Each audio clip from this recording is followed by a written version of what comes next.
Bismillahirrahmanirrahim. Qala al-musannif rahimahullahu ta'ala wa nafa'ana bi ulumihi wa bi ulumina fid dunya wal akhirah. Amin ya rabbal alamin.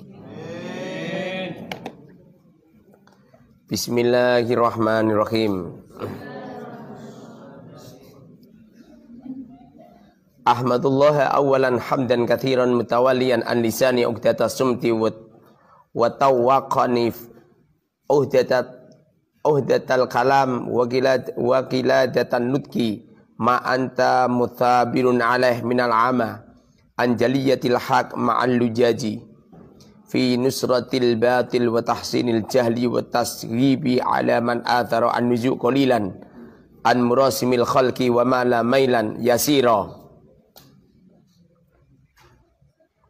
wa ma la dan cenderung mailan dengan cenderung, mailan dengan kecenderungan, yasiron yang sedikit,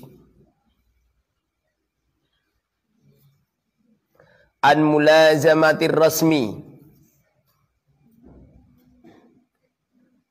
dari menetapkan kebiasaan, dari mengikuti kebiasaan, enggak apa-apa. An mulazamati rasmi, dari mengikuti kebiasaan, ilal amali, pada amal, bimuqtadul ilmi, dengan yang dikehendaki ilmu, toma'an, karena mengharap, fi nailin, dalam mencapai, ma sesuatu,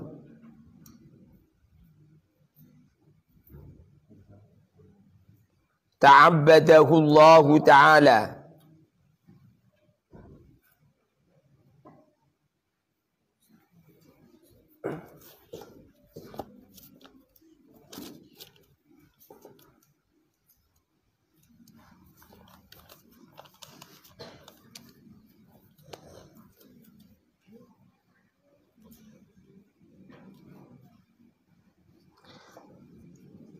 fi nailima,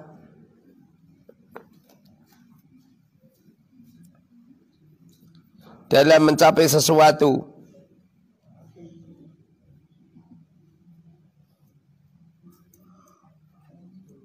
ta'abbada, yang mengajak, hu pada ma, Allahu Allah Ta'ala yang maha luhur, bi dengan ma,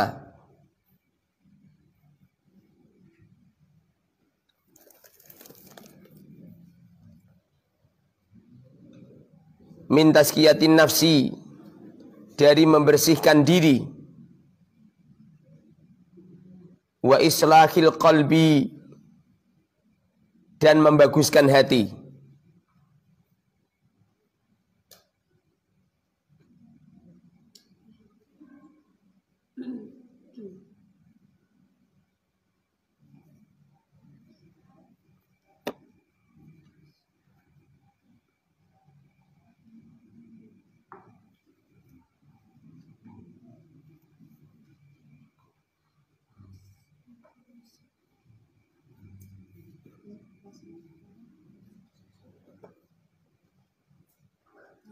Wa tadarukan,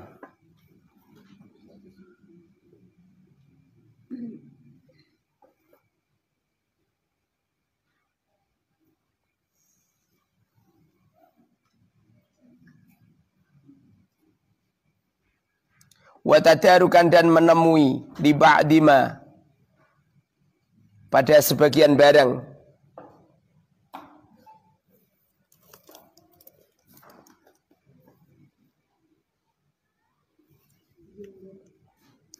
farroto, li ba'dima, pada sebagian barang, furito, yang dibuang, min idho'atil umri, dari menyiakan umur, menyia-nyiakan umur,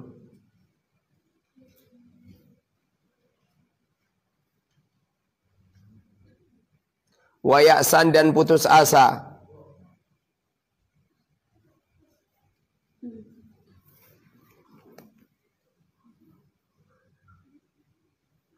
Wa ya'san dan putus asa antamami hajatika.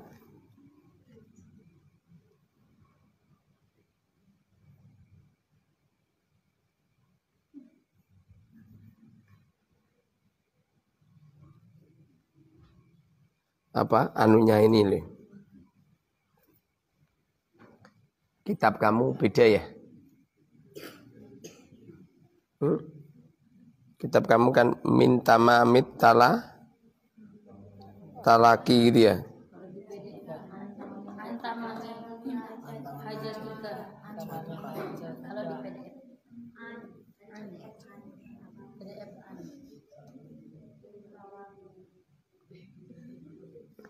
Antamami hajatika, dari kesempurnaan keinginanmu, fil khiyarati, dalam kebingungan,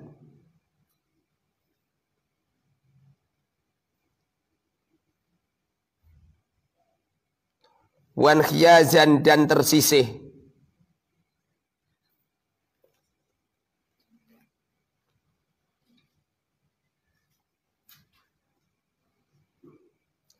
an ammariman,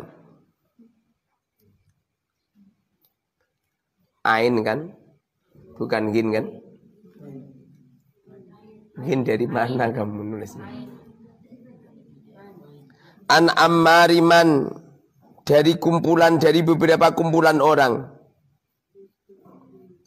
Qala, yang berkata, fihim, padaman, sahibus syar'i, yang punya syariat, sholawatullahi alaihi wasallamu, sholawatullahi, semoga rahmat tadim Allah, alaihi, atas sahibis syar'i, wassalamuhu, dan keselamatan Allah.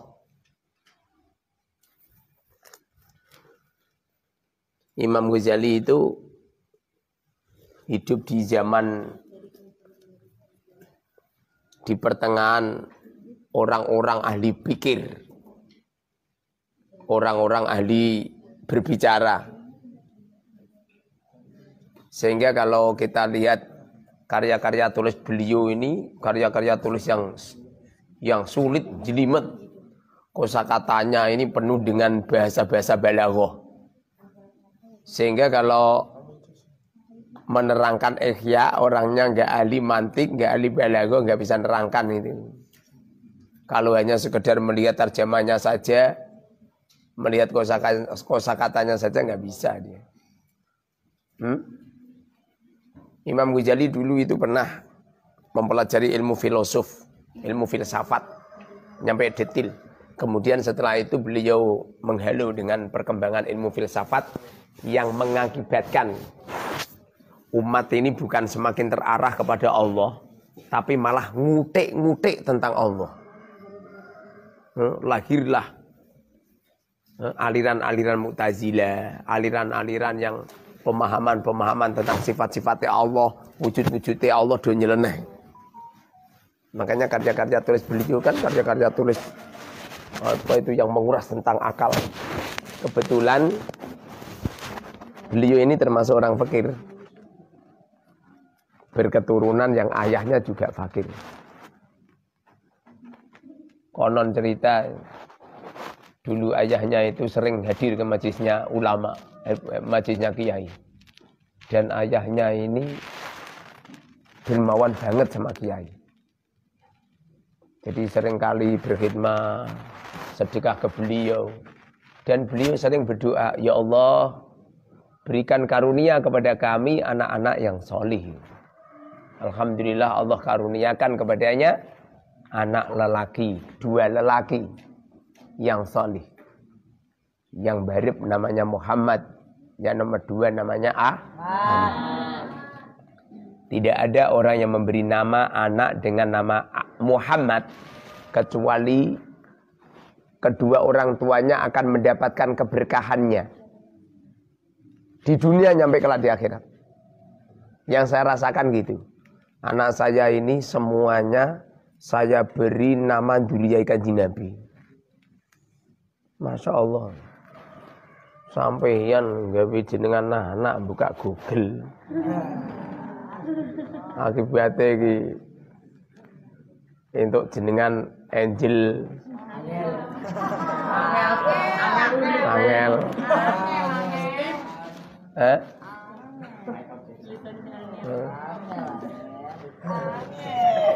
Makanya kalau punya permasalahan sulit itu. Kalau bisa itu nama yang paling bagus menurut Kanjeng Nabi itu Abdullah. Nama yang paling bagus. Menurut Kanjeng Nabi, tapi menurut saya, menurut Kanjeng Nabi Abdullah, menurut saya nama yang paling bagus adalah Muhammad atau Ahmad. Seumpamane nama yang paling bagus adalah Abdullah, tentu Kanjeng Nabi jenengane Abdullah, ya enggak? Ya. Kenyataannya Kanjeng Nabi namanya Muhammad dan Ahmad. Sungguh beruntung di antara kamu yang punya anak namanya Muhammad atau Ahmad. Dan nanti kalau diberi nama Muhammad semuanya lah kembar semua, Ustadz. Memang potonganmu nak potongan ditakdirkan Gusti Allah, anak kamu tidak namanya Muhammad dan Ahmad. Pada akhirnya kamu punya pemikiran seperti itu. Kelak di akhirat, di waktu orang-orang dikumpulin di padang mahsyar, di waktu semua orang menangis di padang mahsyar, orang yang punya anak diberi nama Muhammad dan Ahmad mendapatkan syafaat Kanjeng Nabi. Mendapatkan syafaat Kanjeng Nabi. Harapan saya dulu itu semoga saya memberi nama dengan nama Dzuliyai Kanjeng Nabi mendapatkan syafaat. Anak saya yang pertama itu yang memberi nama enggak saya. Tapi yang kedua nyampe 10 itu saya semua. Anak saya yang pertama itu yang memberi nama itu Habib Ali bin Alwi. Cucunya yang punya kitab Simtud Durun. Jadi konon cerita dulu itu istri saya itu nggak bisa hamil. 1 tahun nggak bisa hamil, 2 tahun nggak bisa hamil, 3 tahun nggak bisa hamil. Nyampe ibu saya tuh ngomong ini, kawin meneh ra wis.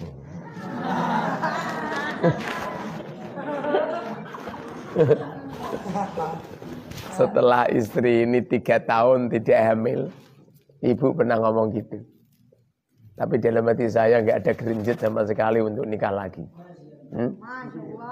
Kebetulan dulu saya itu ngajar di 2 pondok, satu di Al Mubarak. Dulu belum Arba'in ini. Ada nama Arba'in itu baru 1,5 tahun. Dulu itu namanya Al Mubarak. Nomor 2 dulu saya itu ngajar putri putra seorang kiai di Purwodadi. Di Purwodadi itu di daerah Winong. Di daerah Winong Toroh itu ada pondok namanya Darut Taqwa. Saya ngajar putri beliau. Namanya Romo Yaiwit. Punya putra sama putri. Putrinya namanya Neng Perwiti.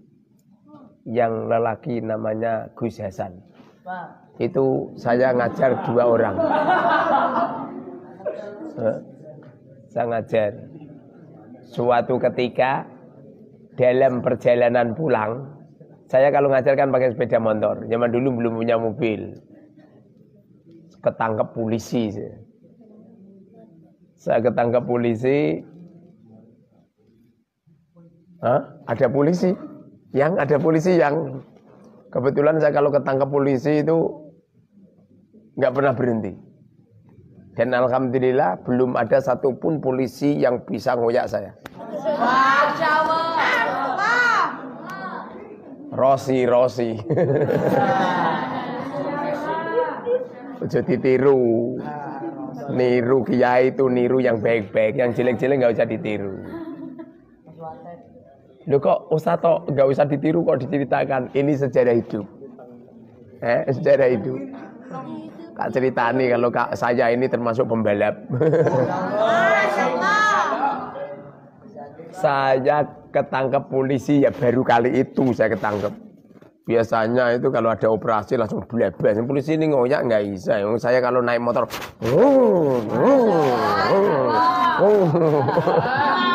bisa ngoyak.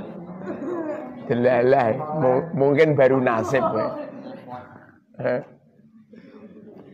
Kalau nggak salah itu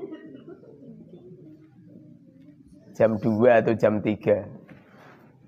Saya kejar polisi saya dari belakang. Loh, dari arah sana juga ada polisi yang nyegat. Jadi dari arah timur ada polisi yang nyegat. Tadinya kan saya perjalanan ke barat. Ada polisi balik dikejar polisi. Ada polisi yang nyegat dari sana.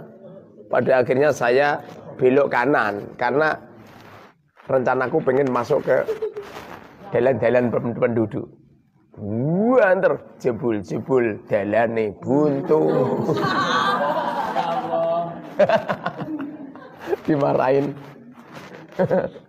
Semoga polisinya sehat walafiat.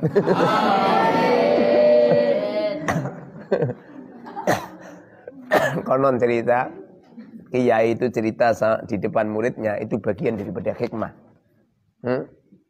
Jadi apa itu tafakkurul murid, mikirin murid, itu bagian daripada ibadah. Di waktu ada seorang ulama, seorang kiai cerita tentang sejarah hidup, itu bagian daripada ibroh. Saya pada akhirnya itu polisinya marah itu. Saya masih ingat motor saya disaduk. Saduk itu bahasa keren, bahasa Jawa keren. Disuaduk marah. Ngomel-ngomel polisinya. Nggak perlu saya sampaikan. Setelah itu motor saya diminta. Motor saya diminta, kuncinya diminta.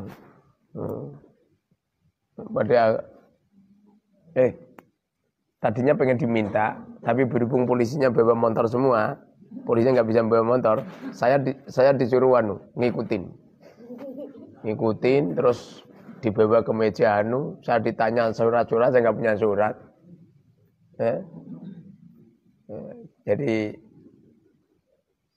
bapaknya cuma STNK doang, nggak punya SIM. Pada akhirnya motor saya direbut, diminta. Saya disuruh jalan kaki ya. Padahal ranggo duit ya. Maklum oleh santri ya. Pada akhirnya saya jalan kaki sama istri. Itu setelah kejadian itu, setelah saya nikah 3 tahun tidak punya anak. Saya gandengan nama istri ya lah. Bujune dhewe ya. Jadi saya sepanjang jalan gandengan nama istri. Saya mikir sama istri, yang gimana yang jalan kaki nyampe Demak? Istri bilang enggak, mampir ke rumah teman. Kalau nggak salah itu di Kuripan, Purwodadi. Saya mampir di rumah seorang kiai namanya Kiai Mudakir. Punya anak namanya Nurul. Mana Nurul? Nggak kamu, Rul. Temannya istri. Saya mampir, beliau masih hidup si Nurul. Tapi Romo Kiai Mudakir udah wafat. Saya pindah sana, istirahat. Rencana besok pagi pengen pulang. Tapi juga sengaja saya mumet juga, enggak punya uang. Pulang pakai apa? Pada akhirnya di malam hari itu di rumah itu ketamunan seorang habaib.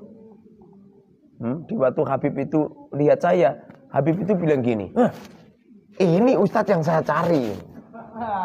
Dalam hati saya, angger ngomong saya cari ini. Ini yang saya cari ini. Saya ditanya, udah punya anak berapa? Belum punya, Habib. Apa kata beliau? Habib bilang, kalau kamu pengen istri kamu hamil, datanglah ke makam seorang wali di Solo. Di sana ada makamnya Habib Alwi Al-Habsyi, putra yang punya karya tulis Simtudurun. Berdoalah di sana, tawasul sama beliau, mintalah kepada Allah lewat beliau, insya Allah istrimu hamil. Kemudian beliau nunjuk sama saya untuk megang pondok pesantren di Mayong. Jadi beliau kebetulan di waktu itu baru pondasi itu, bangun pondok 3 lantai. Sampai sekarang masih ada itu. Di Mayong, di Pasar Mayong sebelah sana. Saya disuruh sana, pada akhirnya saya pulang, diantarkan beliau pulang, nyampe rumah. Beliau cerita, pernah suatu ketika ada satu rombongan bawa mobil. Rombongan ini mengalami kecelakaan, masuk jurang. Ini beliau yang cerita. Dan beliau sudah wafat. Semoga dosa-dosa beliau diampuni sama Allah. Dan kisah ini menjadi kiriman pahala untuk beliau. Ini ilmu sufi seperti ini. Jadi ilmu sufi itu sistem menyampaikan itu pakai cerita. Kalau nggak pakai cerita, tidak jadi ilmu tasawuf. Buka kitab-kitab tasawuf. Rata-rata penuh dengan cerita. Ada serombongan, satu mobil, itu kecelakaan. Masuk jurang. Di waktu masuk jurang, Masya Allah, mobilnya ini tidak langsung terjungkel di dalam jurang, enggak. Justru mobilnya berhenti. Di waktu dilihat, ada orang tua yang menancapkan tongkat di depan mobilnya. Jadi mobilnya enggak jadi masuk jurang. Pada akhirnya orang tua itu mendorong mobil itu naik ke atas lagi.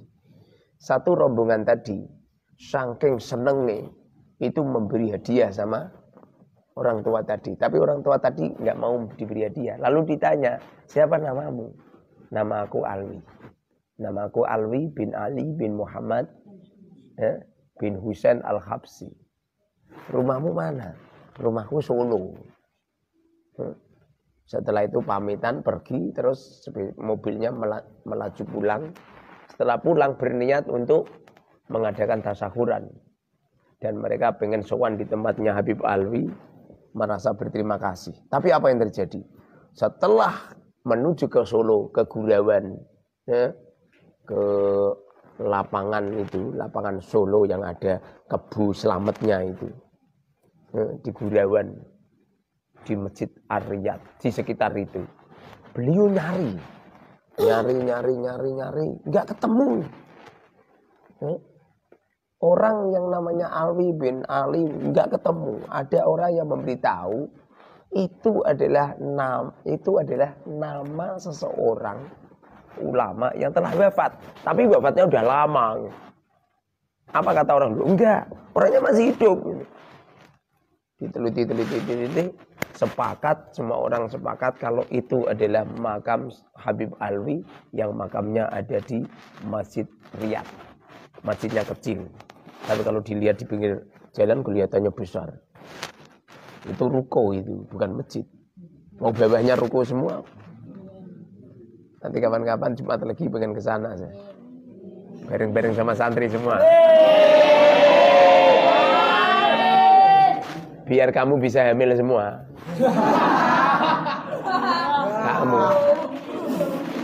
Kamu jangan minta hamil, kamu jangan minta hamil.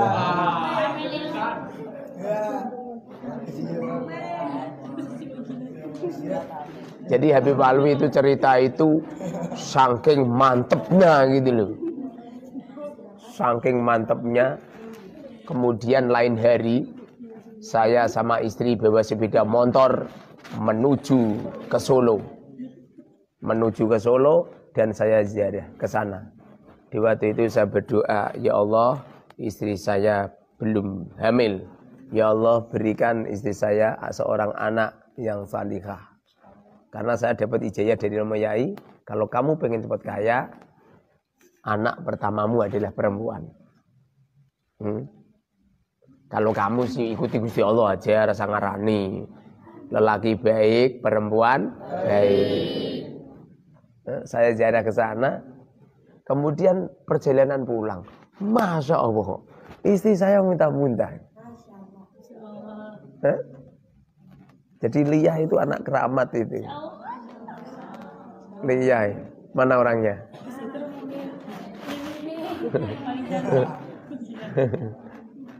Paling cantik sekandang ayam.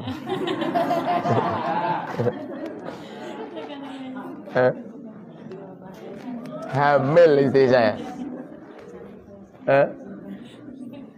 Saking senengnya istri saya hamil, setelah 4 bulan saya berangkat lagi ke makam Habib Alwi lagi di Solo. Saya ke sana lagi. Di waktu itu saya sowan di putranya beliau, namanya Habib Ali. Habib Ali bin Alwi. Jadi cucunya yang punya kitab Simtu Durun. Saya sowan di sana.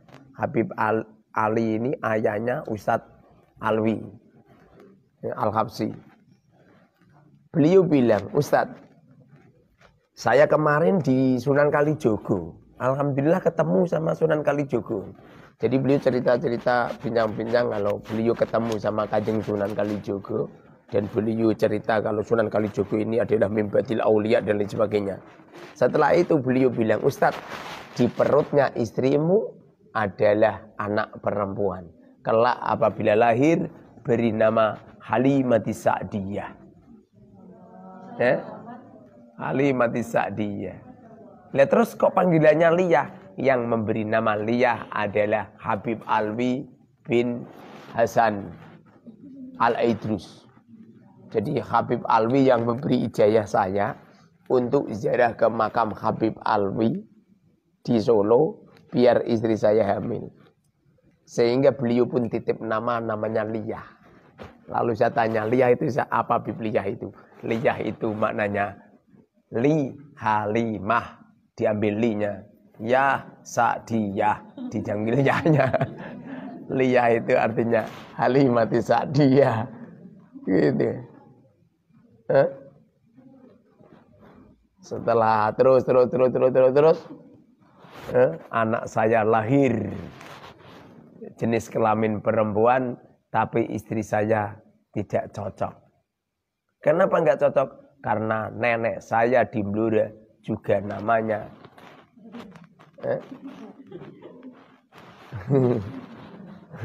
istri saya pokoknya nggak cocok. Alasan istri saya itu jenengan nok Liyah wagu. Jenengan apa? Jenengan nok Halimah gitu loh. Sehingga istri saya minta anaknya diberi nama Aisyah. Setelah itu saya membuat akikoh dan romo yai saya hadirkan. Tapi di waktu itu belum akikoh. Jadi konon cerita itu saya anak saya tidak jadi saya beri nama Halimati Sa'diyah, tapi saya beri nama Aisyah di rumah saya. Di waktu itu rumah saya udah di sini, rumahnya kayu, papan tulis hitam, tak tulisi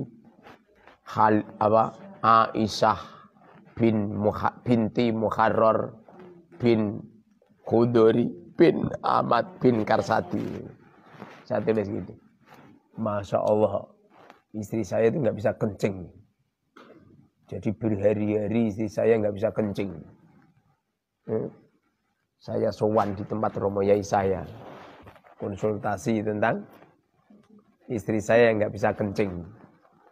Lalu beliau tanya, siapa namanya? Namanya Aisyah Yai. Kemudian romo yai bilang, kualat kamu, jangan diberi Aisyah, beri nama Halimati Sa'diyah. Di hari itu kebetulan Habib guru saya, Habib Anis Al-Habsi, Habib Anis bin Alwi bin Ali bin Muhammad bin Husain Al-Habsi wafat di hari itu. Kalau nggak salah itu 4 hari setelah Liyah ini Halimati Sa'diyah ini melahirkan. Lalu beliau dilahirkan. Lalu beliau bilang, ganti anakmu dengan nama Halimati Sa'diyah. Setelah itu saya pulang tak ganti Halimati Sa'diyah. Masya Allah. Istri saya yang tadinya nggak bisa kencing brol. Keramat nih. Itu Masya Allah ini ada kekeramatan yang terletak di Al-Mubarak. Nah, jadi kenapa saya kalau baca maulid Nabi pakai maulid Nabi Simtudurur. Padahal di waktu itu pakai tibai saya. Karena Romo Yaisa bilang, di antara yang punya maulidun Nabi yang paling alim, yang paling luar biasa itu Syekh Atibai. Syekh Atibai, beliau bilang gitu. Saya dulu itu bacanya Atibai. Gara-gara ada kekeramatan yang terletak pada diri saya, yaitu terletak pada anak saya. Pada akhirnya maulid nabinya ganti Simtudurur. Awal terjadinya ada maulid Simtudurur itu. Pernah suatu ketika saya menghadiri maulidun Nabi di Solo. Kebetulan di waktu itu pas khol Habib Ali. Sebelum khol selang berapa hari itu sempat bincang-bincang sama Habib Anis bersama dengan orang banyak. Habib Anis ditanya, Bib, bagaimana cara mendapatkan sanad Simtudurur? Apa kata beliau? Cara mendapatkan sanad Simtudurur adalah dengan cara mendatangi maulid Nabi Simtudurur di Solo. Jadi bukan ada seorang kiai memberi sanad, qad ajastuka bikiro ati Simtudurur, enggak gitu. Tapi datangi maulid Nabi Simtudurur di Solo, kemudian menyocokkan gitu. Dicocokno ora kok maca Simtudurur kok nyonya nyanyi. Maca maulid itu nak ngene. Ono sing nggo gendera bareng. Genderane dastere maahne.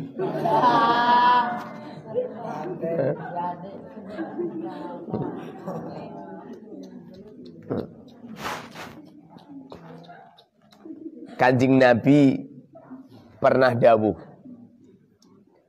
asyadun nas adaban yaumal qiyamati alimun lam yanfa'ullah lam yanfa'hullah subhanahu bi ilmi. Asyadun nasi, berat-beratnya manusia, adaban siksaannya, adaban adabnya. Asyadun nasi, berat-beratnya manusia, adaban adab, siksaan.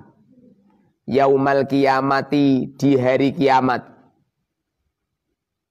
Rasulullah mengatakan, siapa orang yang paling berat adabnya kelak di yaumil kiamat? Alimun, yaitu orang alim. Alimun adalah orang alim. Lam yanfa, yang tidak memberi manfaat. Hu, kepada alim. Allahu Allah. Allahu Allah. Subhanahu, maha suci Allah. Bi ilmihi, dengan ilmunya alim. Adab yang paling berat kelak di yaumil kiamat. Bukan mereka yang minum-minuman keras. Bukan mereka yang ahli zina. Bukan mereka yang durhaka kedua orang tua. Bukan mereka yang melakukan dosa ini itu tidak. Tapi yang paling berat adabnya kelak di yaumil kiamat adalah orang alim yang tidak diberi manfaat ilmunya oleh Allah Subhanahu wa ta'ala. Dengerin ini. Jadi kamu-kamu ini toh belajar ilmu agama. Dengan ilmu agama yang telah dititipkan oleh Allah, ini amanat. Kalau ini amanat, diamalkan. Diamalkan, jangan tidak diamalkan. Kita orang ini punya ilmu, kemudian ilmu yang ada ini kemudian kamu sia-siakan, tidak kamu amalkan sama sekali. Masya Allah, siap-siap kamu akan diadab oleh Allah kelak di yaumil kiamat. Tidak cuman kelak di yaumil kiamat saja, tidak. Orang alim yang alim dengan ilmunya tidak mau mengamalkan, mereka akan disengsarakan oleh Allah di dunianya. Makanya banyak kiai-kiai, pengasuh-pengasuh pondok hidupnya kacau balau, nyampe ketangkap polisi, nyampe di penjara barang. Kenapa bisa seperti itu? Tidak mengamalkan ilmunya. Ilmu itu, dengerin, ilmu itu harus diamalkan. Kalau ilmu itu diamalkan, maka ilmu itu akan barokai. Tapi kalau ilmu tidak diamalkan, ilmu itu akan melaknat pada dirinya. Ilmu itu akan mendatangkan malapetaka. Ilmu itu akan mendatangkan musibah. Dan ilmu itu yang akan melesetkan dirinya ke jurang api neraka. Dengarin ini. Lihat sampean. Apalagi mereka-mereka yang punya ilmu bukannya diamalkan, malah ilmu untuk sombong-sombongan. Allah senantiasa murka kepada seorang alim, kepada seorang santri yang mempelajari ilmu, kemudian ilmunya untuk sombong-sombongan di tengah-tengah umat. Mempelajari ilmu, kemudian ilmunya untuk nandingi ulama-ulama di tengah-tengah umat. Untuk ngengkei orang-orang bodoh. Bahaya itu. Dengerin ini. Apalagi nyampe ilmunya tidak diamalkan. Bukankah seorang lelaki yang salaman dengan seorang wanita itu haram? Lalu ada pengasuh pondok salaman karo santri putri di waktu akhir sana. Ini gitu bulan Sa'ban ini kan santri-santri pamitan. Tangane Romo Yai diambung. Haram. Dengerin ini. Lo bangsamu yang haram terus wong awam tok, terus kiai terus halalan thayyiban ngono. Ranggenai. Umat ini tuh semestinya seorang kiai ini menjadi garda terdepan, menjadi pemimpin di tengah-tengah umat, lalu menyelesaikan permasalahan umat, menolong umat, membawa umat, mengarahkan umat, menuntut umat. Yang tadinya masyarakat bingung jadi tidak bingung, yang tadinya susah menjadi bahagia, yang tadinya fakir menjadi kaya, yang tadinya punya hutang, hutangnya lunas, yang tadinya bodoh menjadi pintar, yang tadinya ahli neraka malah menjadi ahli surga, yang tadinya ahli maksiat menjadi ahli taat. Semestinya seperti itu. Sebab kalau kiainya sudah tidak mau mengamalkan ilmunya, bagaimana masyarakat? Ada istilah, bila kiai kencing sambil berdiri, maka santri kencing sambil berlari. Masya Allah. Terus oleh nguyuh piye sambil berlari.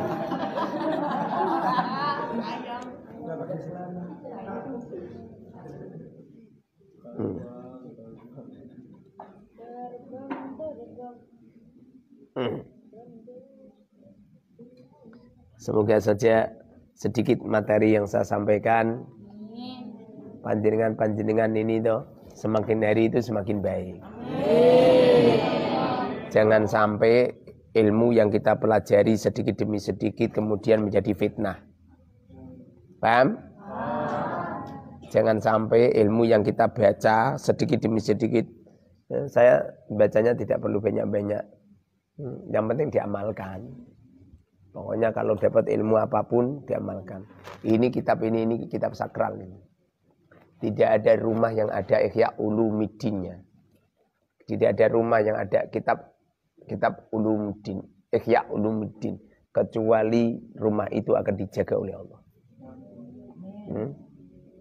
Tidak ada orang yang jomblo, tidak laku-laku nikah, lalu mau beli Ihya Ulumuddin. Dengerin. Tidak ada jomblo yang tidak laku-laku nikah, tidak punya suami atau istri, lalu dia bersusah payah ngumpulin uang untuk dibuat beli kitab Ihya Ulumuddin. Di waktu beli niatnya ngene. Dengerin niatnya ngene. Ya Allah, saya beli Ihya Ulumuddin. Semoga barokah saya beli Ihya Ulumuddin. Semoga engkau datangkan aku calon istri. Insya Allah dapat istri. Ya Allah, saya beli Ihya Ulumuddin. Semoga barokah beli Ihya Ulumuddin. Semoga. Ini bukan sponsor iklan ini. Kalau Ustadz Wiano ndak iklan dodol kitab. Justru saya malah rugi. Oh iya. Ya rugi. Nengkulaane 170. Sing tuku bayar 170 tok. Ongkire. Tidak ada seorang wanita yang enggak laku-laku nikah kemudian bersusah payah nabung uang lalu dibuat beli Ihya Ulumuddin kecuali kau akan dimudahkan calon suamimu. Paham? Tidak ada orang yang terlilit hutang bertahun-tahun hutangnya sudah lunas-lunas. Kemudian mereka beli kitab Ihya Ulumuddin, berniat, dengerin, berniat. Syaratnya ono niate loh ya. Kalau nggak ada niat ya enggak. Ya Allah, saya beli Ihya Ulumuddin. Semoga barokah saya beli kitabnya Imam Ghazali. Engkau selesaikan semua hutang-hutangku. Insya Allah. Setelah beli insya Allah utangnya lunas, terus utang meneh. Kalau nggak mau hutang lagi berarti ciri-ciri kamu nggak sukses. Ciri-ciri orang sukses itu punya hutang. Makanya kalau kamu doa itu jangan begini, ya Allah, semoga saya nggak punya hutang. Alamat kamu nggak sukses. Orang itu kalau pengen sukses, pengen kaya, syaratnya dihutang. Cari kan orang-orang sukses yang nggak punya hutang. Yang nggak punya hutang mau fakir-fakir itu.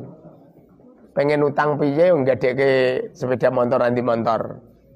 Enggak deke BBKB, jangankan BBKB motor randuwe. Pengen apa? Pengen enggak deke sertifikat. Jangankan sertifikat tanah wiranduwe. Pada akhirnya orang-orang fakir itu duran diutang. Terus no olehmu berdoa semoga enggak punya hutang. Ngora fakir sampean. Zaman dulu itu ada orang berdoa sama Allah, ya Rabb, semoga engkau berikan rizki kepada kami. Ya, semoga engkau beri rizki kepada kami dengan rizki yang tidak bersusah payah untuk mencarinya. Di pagi hari kami bisa makan, di sore hari kami bisa makan. Dilalah dungane diijabah karo Allah. Pernah suatu ketika ada pencuri. Pencurune melayu. Jadi pencurune diwento, dioyak, dilisep. Dilelah ngepasi wong sing donga iki moto ngepasi mlaku. Dikira wong iki. Paham cerita saya, paham? Masyarakat nyekel wong iki dikuwobroki babak belur. Lalu dibawa ke tempatnya hakim, lalu dihukum. Setelah dihukum, orang tadi tengok-tengok di penjara. Ya Rob, kenapa doa kami kau ijabahkan sementara saya ada di penjara? Sebabnya orang ini diijabahi Gusti Allah. Esok ana sing ngeteri mangan, sore ana sing ngeteri mangan. Tidak harus bersusah payah.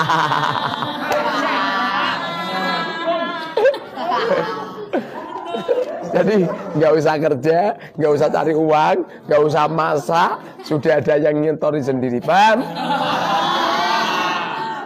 Terus oleh mundungo, ya Allah semoga dari rezeki tidak bersusah payah.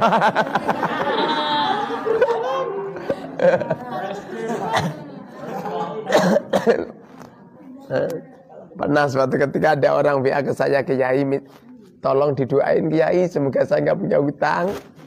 Lalu saya balas, itu artinya kamu minta fakir. Sebab ciri-ciri orang yang nggak punya hutang adalah orang fakir. Orang-orang kaya sing mobilnya pirang-pirang, mobilnya magrong-magrong itu nggak hutangnya akeh. Justru yang nggak punya hutang itu wong fakir. Contohnya kayak kowe. Kamu nggak punya hutang toh. Makanya fakir. Sebab wong fakir itu abe hutang kesana kemari gak ono sing percaya. Ya enggak? Kamu hutang kemana itu Pak? Kayak Pak Suroto pengen hutang, siapa yang percaya? Gak ada yang percaya. Semoga saja sedikit ilmu yang kita pelajari bisa kita amalkan. Dan akhirnya kita difoto oleh Allah Subhanahu wa taala.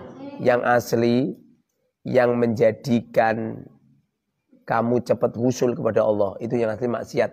Apa? Yang asli itu meninggalkan maksiat. Paham? Yang asli maksiat yang ditinggalkan. Orang itu kalau melakukan dosa atau maksiat, itu artinya dia sedang meletakkan titik hitam di dalam kolbunya. Kemudian dia melakukan lagi, ada titik hitamnya lagi, melakukan lagi, ada titik hitamnya lagi.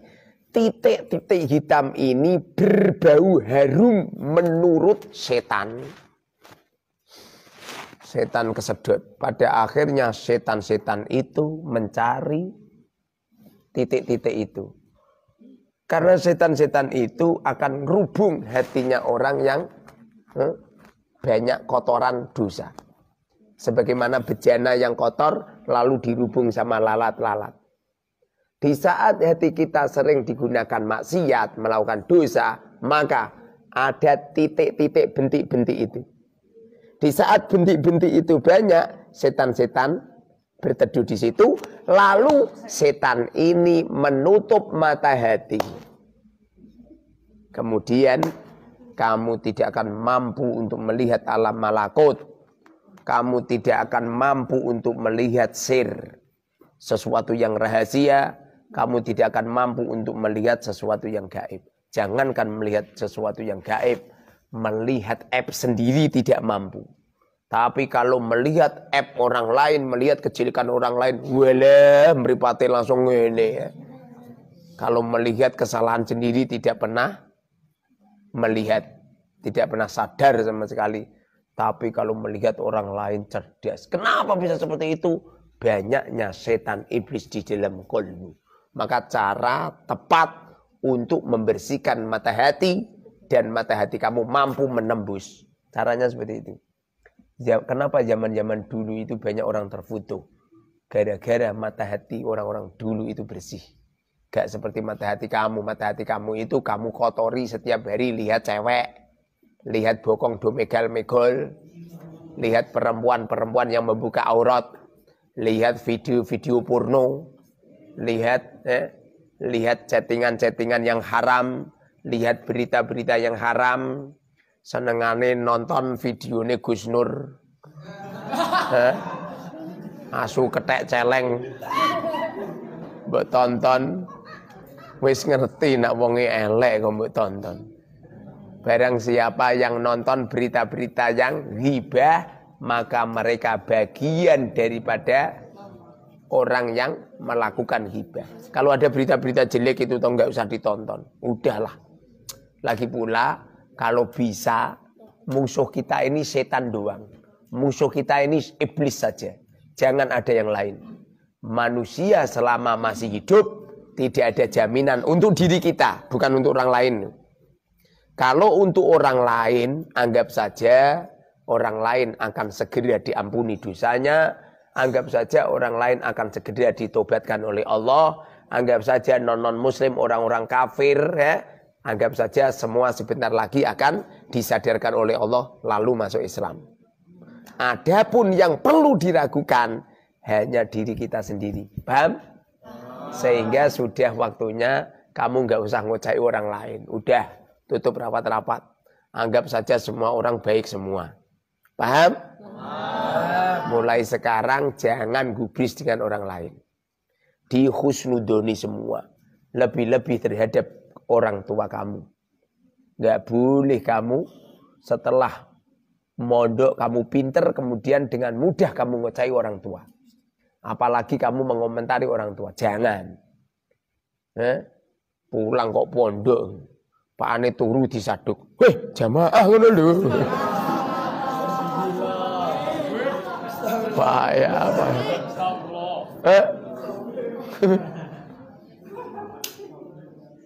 Tungokno yu.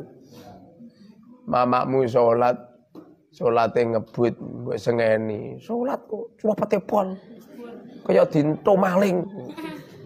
Yo, makmu sampe padakno maling. Jangan. Mak. Apa nduk? Mau sholat apa, Mak? Sholat duhur. Ngono kuwi yo mbok yo mulai qobliyah dhisik lho, Mak. Saya dari kecil sampai sekarang, walaupun ilmu saya lebih tinggi daripada ibu saya, belum pernah komentari ibu saya. Belum pernah. Setiap ibu saya nasihatin saya dengerin. Walaupun nasihatnya itu dari pertama sampai terakhir salah kabeh. Salah kabeh ora sing bener. Itu saya dengerin. Nggih, ra kepanggih, Nggih. Paham? Apa manfaatnya sampean kededer-kededer go Ihya Ulumuddin? Apa manfaatnya kamu bawa Ihya? Ihya itu artinya menghidupkan Ulumuddin, menghidupkan ilmu-ilmu agama. Ilmu itu artinya pengetahuan. Agama, itu artinya tidak. Agama itu artinya kacau. Menghidupkan ilmu yang menjadikan hati kita tidak kacau. Kalau kamu dengan mudah menilai kejelekan orang lain, dengan mudah melihat aib orang lain, dengan mudah mengatakan orang lain begini begitu, dan dengan mudah kamu mengkapling surga, mengkapling neraka, seakan-akan yang ada di surga cuma kamu saja. Apa manfaatnya kededer-kededer nggo Ihya Ulumuddin? Ngaji jam 12 malam bubar kira wis. Apa manfaat? Makanya mulai sekarang udah tutup rapat-rapat. Anggap saja di saat mata kamu bisa melihat, lalu ada orang yang maksiat di saat kamu melek, setelah kamu berkedip, anggap saja di waktu kamu berkedip, orang itu sudah taubatan nasuha. Paham? Dilatih. Anggap saja kamu menoleh. Ada orang yang sedang melakukan dosa, ada orang yang melakukan maksiat, melakukan zina semisal, lalu kamu memalingkan tolehan itu, lalu kamu toleh lagi, anggap saja mereka sudah taubatan nasuha. Mulai sekarang ya. Pokoknya mulai sekarang kamu semua, teman-teman di media sosial semuanya yang ikut kajian saya, ayo ditata hati kita. Semua orang adalah baik, semua, enggak ada yang tidak. Yang perlu diragukan cuma satu orang saja, diri kita sendiri. Paham? Diri kita sendiri yang perlu diragukan. Jadi yang perlu diratapi hanya diri kita. Jangan pernah kamu mengatakan astagfirullah, mengomentari orang lain dengan bahasa astagfirullah. Jangan-jangan astagfirullahmu itu bagian daripada kesombongan.